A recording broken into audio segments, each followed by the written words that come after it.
Hey, what's up guys? Welcome back to the Chemical Guys Detail Garage.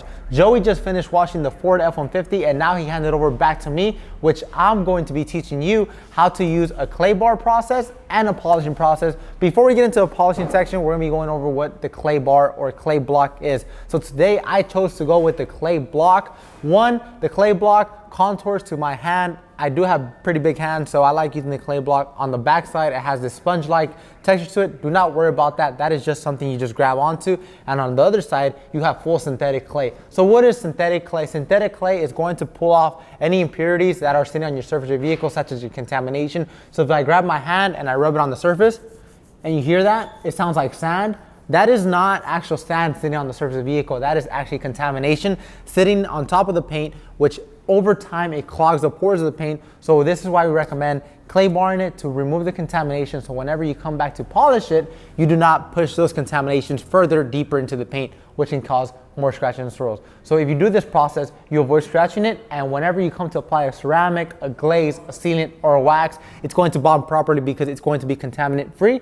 It's no longer gonna be sounding like this. So how do you use a clay block? So how do you use a clay block? First, you take it out of a little baggie, you remove the wrapper, and then you'll be pairing it up with clay Luber. So clay Luber is a synthetic lubricant that's going to help any clay bar, clay block, clay mint glide across the surface of the vehicle without damaging or harming the surface of the vehicle. So let me just turn the sprayer onto spray, give it a couple sprays onto the surface I'll be working on. What I like to do with the clay Luber is be very, very generous with it. I do not like to be very light on it. I like it dripping, I like it wet, because like this, I avoid clay marring and I do not want that. So after spraying some onto the surface, I'll spray some onto my block, get it fully lubricated, and then I'll go to work side to side. So the reason why I went with a clay block today is because the clay block mimics a light to medium clay bar. You could also use a clay bar, it just needs to be kneaded out over time and reusing it. But today I figured I want to teach you guys how to use a clay block. And the cool thing about it is if I drop it, do not worry guys, you do not have to throw it away. How do you clean it? You grab your clay Luber, spray it on there, you grab a clean microfiber towel, clean it on it, you'll inspect it and there's no more contaminants on it, and then you can move on to the next section.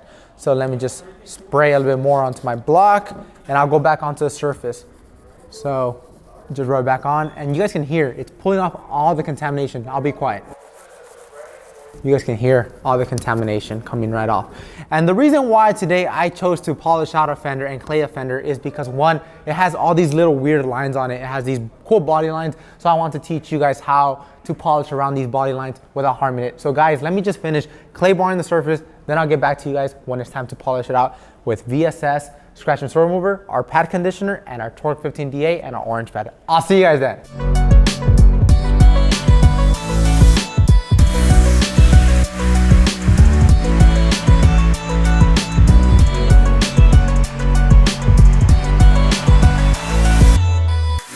All right guys, so we just finished clay barring the surface using a clay block and clay Luber. Now, if I rub my fingers on it, it's completely smooth, it's no longer rough compared to this side. If I rub my fingers on this side, you can hear the contamination. Compared to this side, it's completely smooth as glass. But now it is time to move on to our polishing step. Our polishing step is a very much needed step because this step is going to remove scratches and swirls. And like this, whenever you apply some type of protection, you're not coating over scratches. So today I chose to go with the TORQ 15DA.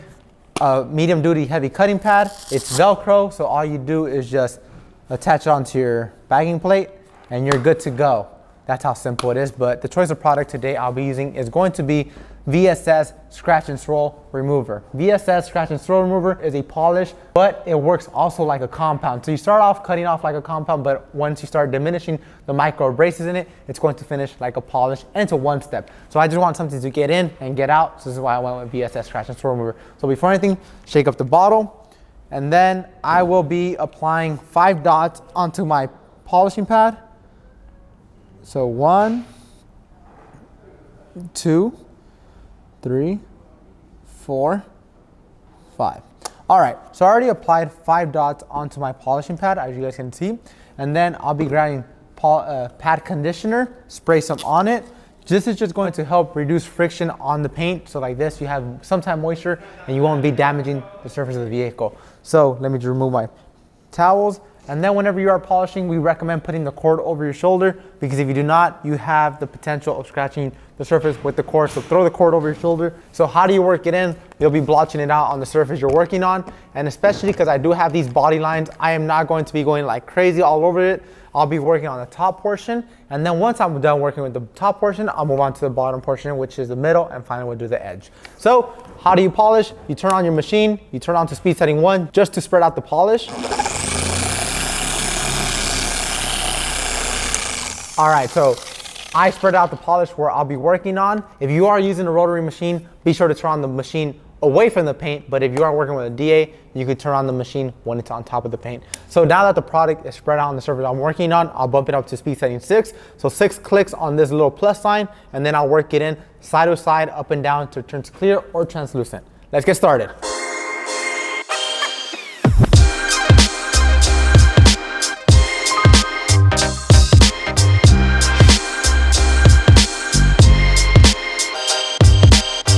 So I just finished polishing out that section. As you guys can see, VSS turned clear. So now it is time to buff it off. And I like to buff it off just so I can see the results as I go.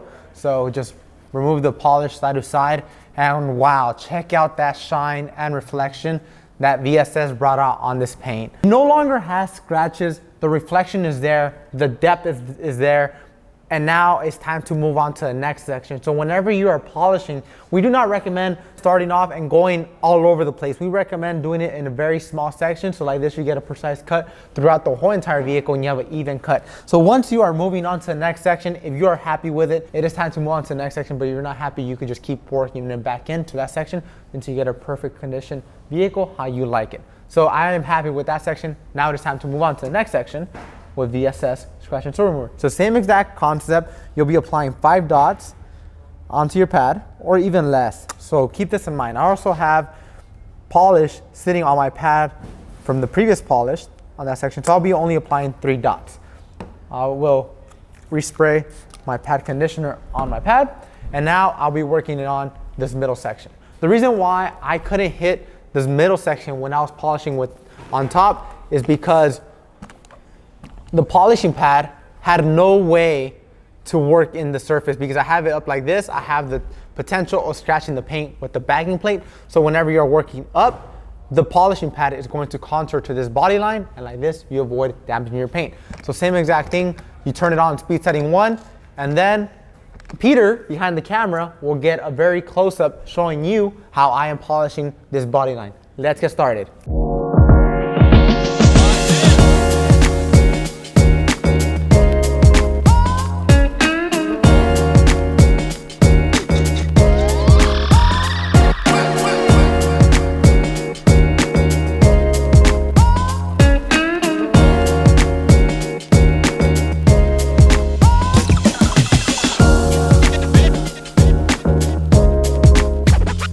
Alright, so we just finished polishing out the center of this fender, and now it is time to buff it off.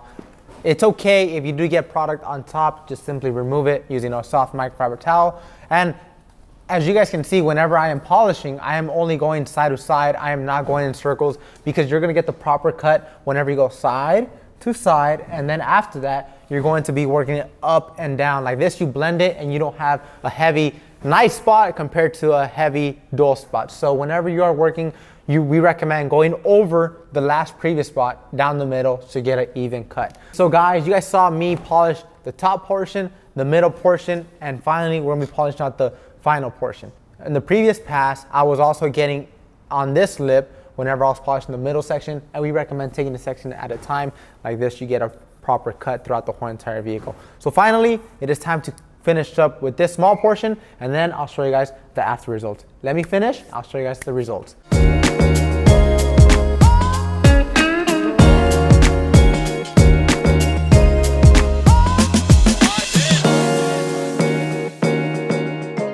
All right, so we finally finished polishing off this small section, and same exact concept, just buff it off side to side.